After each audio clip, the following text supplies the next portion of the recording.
So dear students, today we are going to see the module 2 is on how do we identify the customer requirements and how we are going to translate that particular customer requirements into a specific needs. So that needs how we are going to convert them into the technical specifications to guide our entire product development process. So let us just get into the presentation mode. So the first portion of this particular module 2 is about how do we understand the customer and what are their needs. So as we have seen, our new product development in a generic process, it starts with the product planning.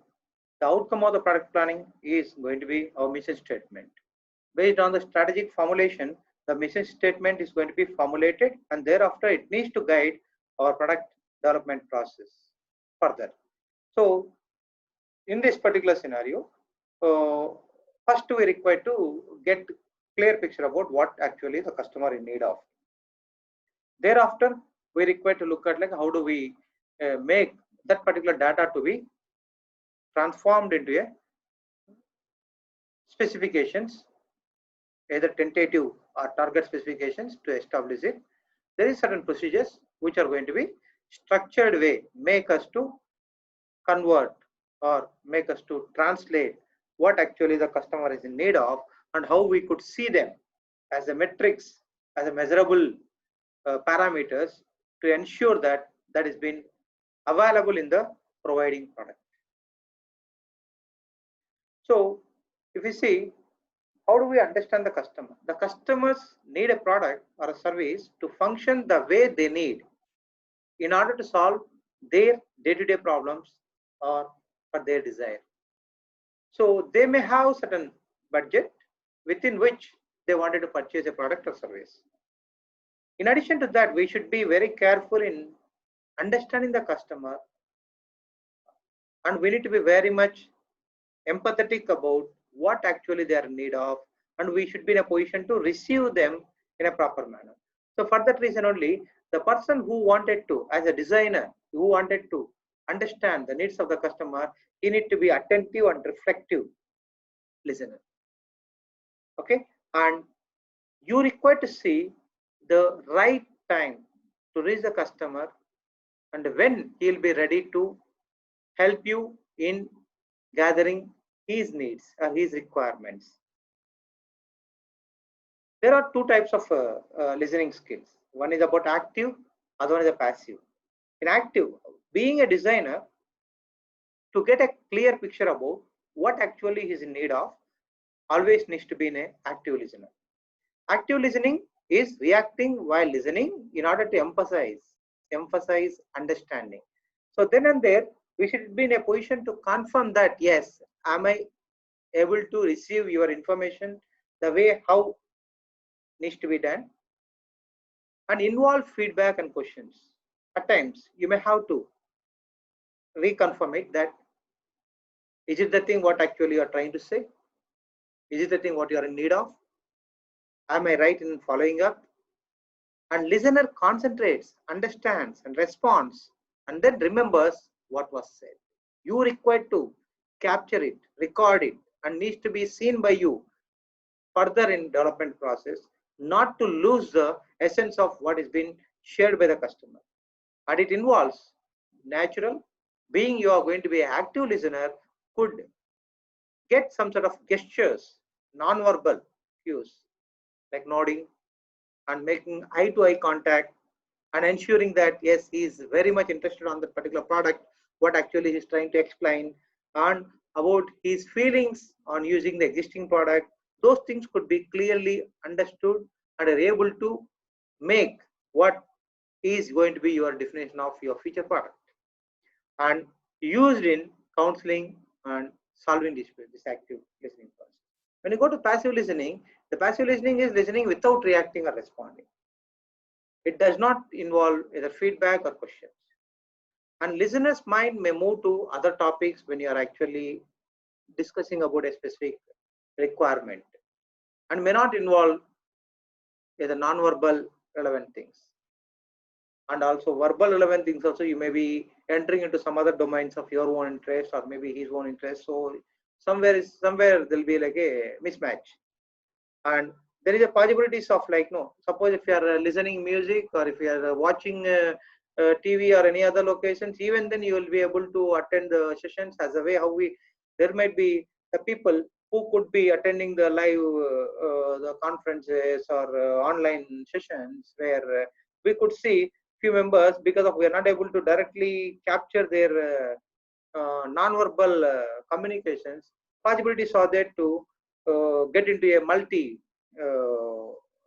directional involvement. Okay, either listening to the news and trying to do some other activity parallelly. It is something like that. So there are 7 key active listening skills are there. One is about be attentive, ask open-ended questions, ask probing questions, request clarifications, paraphrase what you understood, and be attuned to and reflect feelings. And you need to have it like something called the summarization. So these are the things which makes the active listening to be in place. Coming to this, what mostly the needs and requirements of the customers fall in. There are 2 types of needs what we could see. One is about product needs, other one is service needs. The product needs means whatever the product that he wanted to have it, he may be interested on functionality of the product, price of the product, convenience of usage, experiencing the way how it needs to use, the design portion, reliability of the product, how far he is able to depend on that, its function when he is desperately in need of, and the performance, how good it is when it is providing its service, and efficiency of the particular product, and also compatibility for his requirements. These are the things generally becomes a part of his way of projecting in front of a designer what he can look for in a product. In addition to that, there will be some sort of extended support also that he may be looking at. That is something what we could come across in service. Empathy, something like will take care. We feel the emotions of what you are facing. Fairness, how far you are very truthful. Transparency, the control, he needs to feel that he is having good control on whatever he is able to purchase or able to receive from us the goods. And options, he always looks for different options to be provided to him so that he can choose options from there. And information about then and there, whatever is required, either it could be of exchange, or it could be of discounts, or it could be of like new products which are coming into the market, or that type of information. Actually, he'll be looking it from the particular products developer. And also accessibility, how he can reach us, how he can make the people to be contacted whenever he is in need of any support on a product, what actually he is using it. Okay, so then let us get into how do we need to collect. There are 5 methods what has been mentioned. 5 steps are there in identifying the customer needs. First, you need to gather the raw data from the customers. Once after receiving the raw data, why you are calling it the raw data means the customer is not going to be a tech savvy. Okay, and he expresses in his own words about the way how he is experiencing the product, what he is already having, or about the way how he is expecting the further new product what is going to be coming to the market and wanted to be used by him. So that particular expressions from customer's point of view, we will be naming it as a raw data or as statements. And once if you receive this raw data, you are required to convert that in terms of customer needs. So little the terminology which could be understandable by our product development team, and also not to lose the basic essence of what customer is in need of. And then organizing these needs into a systematic order. It could be like a primary needs and secondary needs and tertiary needs and dependent needs and independent needs, redundant needs. All these things could be worked out, and you are able to put it into a form of groups, which makes the developers to have a clarity on how they need to proceed further in finding out the solutions, and establish relative importance of each need.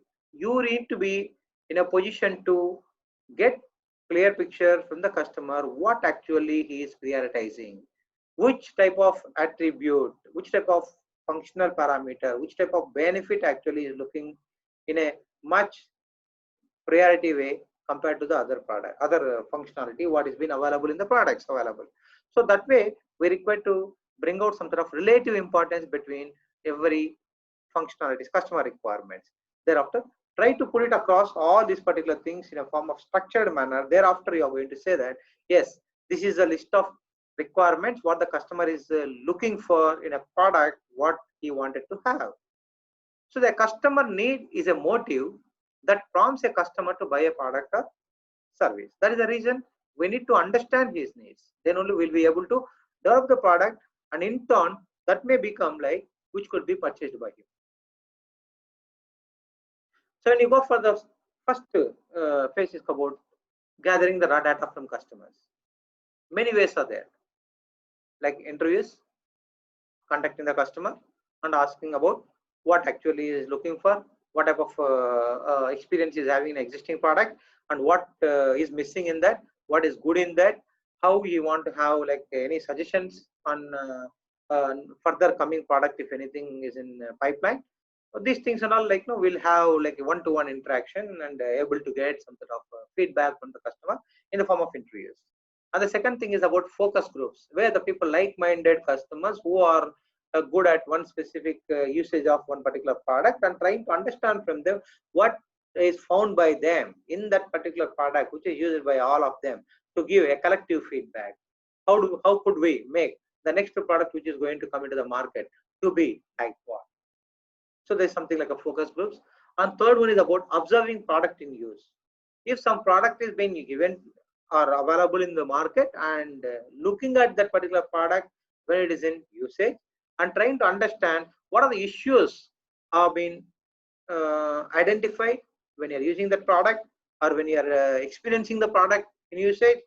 Okay, and the way how you are able to get the performance, how you are able to get the reliability assurance, all these type of things which actually being a customer the product needs and also service needs, how it is able to perform, how it is able to be successful, how it is able, where it's standing. Okay, either any improvement is required, then how it is doing its job. So that particular ways we could gather the raw data from the customers. Then coming to the second stage is about this raw data. How do you interpret this raw data into the customer needs? So this raw data, what is available, you need to keep very cautious here to use the words. Express need as what, not how. Means how it is possible, instead of that what is needed. Don't think about is it possible or not. You see, because of the customer is expressing this particular need is there, need is required, or like this particular statement what is made by him. So you need to keep that statement to be converted in the form of need, and also what is actually expecting that. You are not going to add your viewpoint or your particular observation on that. Being a designer, keep that particular statement as the way how it could be interpreted as a need by thinking about what is being expected by him. Express the need as specifically as raw data. At any point of time, inner essence of the particular statement not to be lost. At the same time, you could think about how it could be made understood by your team members when they look at this particular need statement. Use positive, not negative phrasing. That's another point. When you are trying to make out one particular need statement, try to say like it could be in a positive sense. And express the need as an attribute of the product. Means the product has to do this. What? That is attribute. The functionality, what is expected by the customer. Okay. And avoid the words must and should. Might be customer would have used it, but when you are trying to put it across in your needs, the developer will be going in a same direction rather than looking in a creative manner. So for that reason, in order to keep your options open, you need to keep your statements needs to be not to have must or should within them. So how do we interpret this raw data? One example is given here, where the questions which have been asked to the customer as an interview form or a focus group form, where the customers are given some statement. It is listed out here. When one particular device which is used by the customer, what type of applications he is using. I need to drive screws faster than my hand.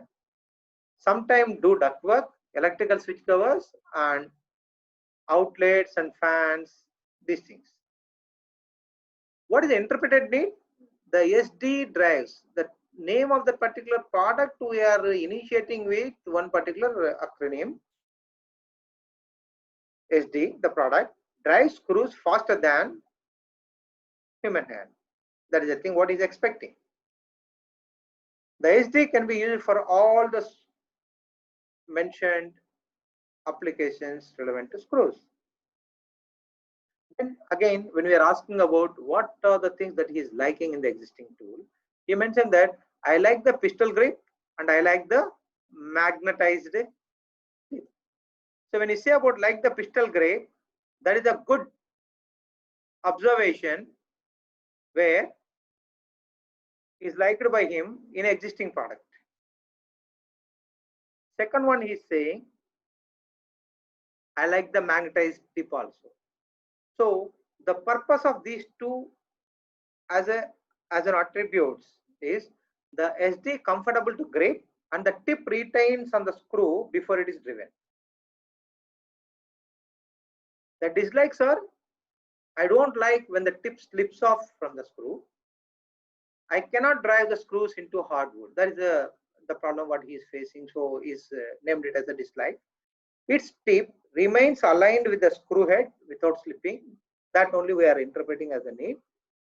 The SD can drive screws into hardwood. And in addition to that, he wanted to give some suggestions. What are they? An attachment to allow me to reach down to skinny holes. Would be nice if I could punch a pilot hole. Okay, so the SD can access screws at the end of deep narrow holes, and also the SD can be used to create a pilot hole. So this is the way you could see the way how the statement has been translated in the form of interpretation or interpret in the form of a need. One more example on suspension system, where customer needs on a mountain bike. So the suspension system developer, when he just tried to convert his raw statement to the need, you could see here, nowhere the must and shoulds are there, nowhere how arises here. The way we are not supposed to keep ourselves away from the actual statements of the user. At the same time, it needs to give a clarity to the design team to look for different solutions to incorporate this solution, incorporate the benefit to happen.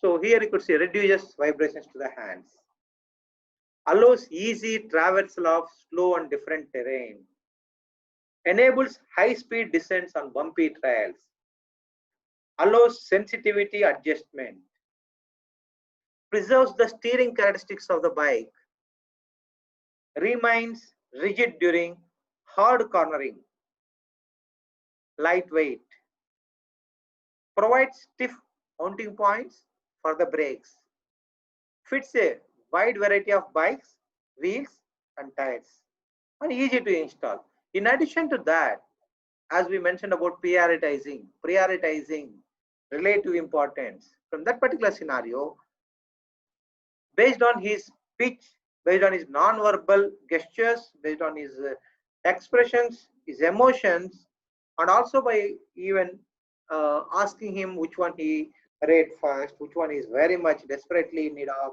and what he wants in a higher percentage importance, there we could come across keeping this particular needs in terms of rating, where it is found from the customer.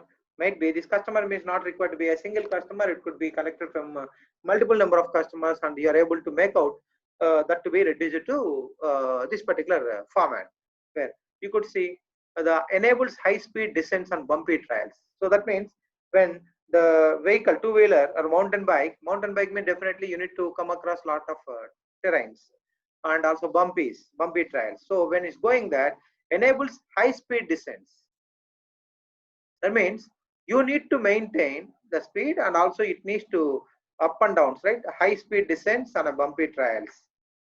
At the same time, fits a wide variety of bikes. Like now, the thing what you are making, that you require to think about, like keeping in different types of bikes and different types of wheels and different types of tires, which could be compatible.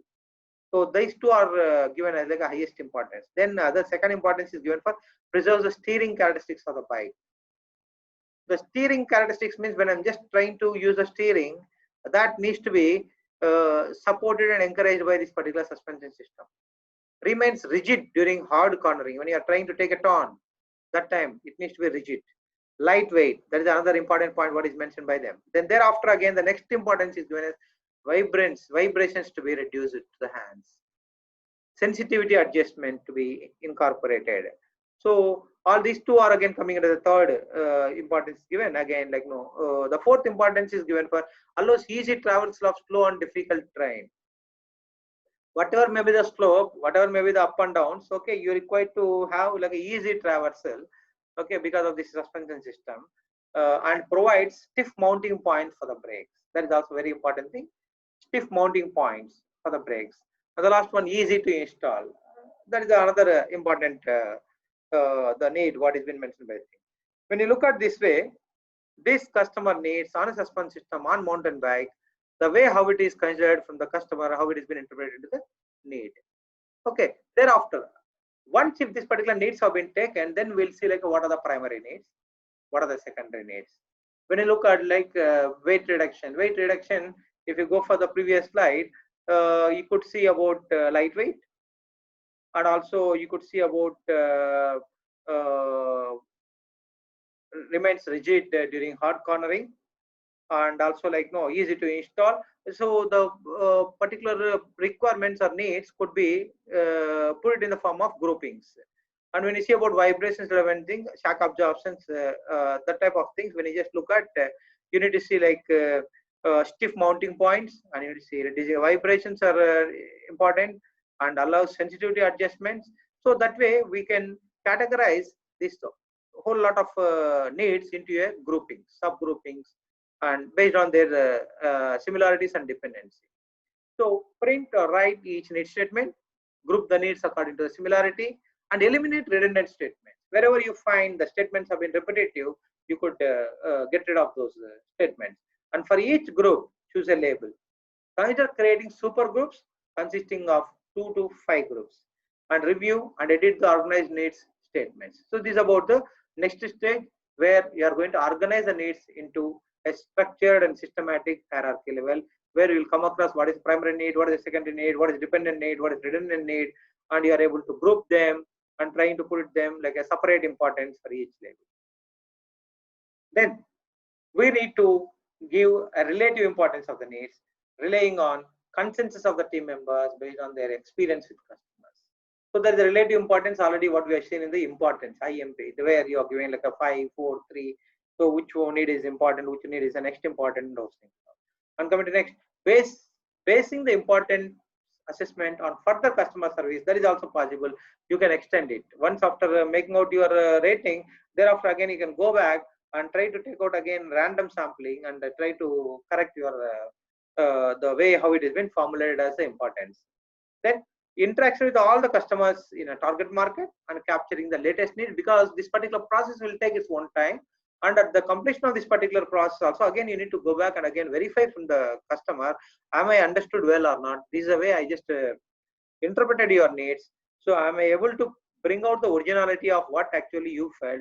Is there any changes happened for the date of collection of this data and the date when I am coming and again projecting you back with my task of interpretation. So those particular things again could be done through follow-up interviews and survey.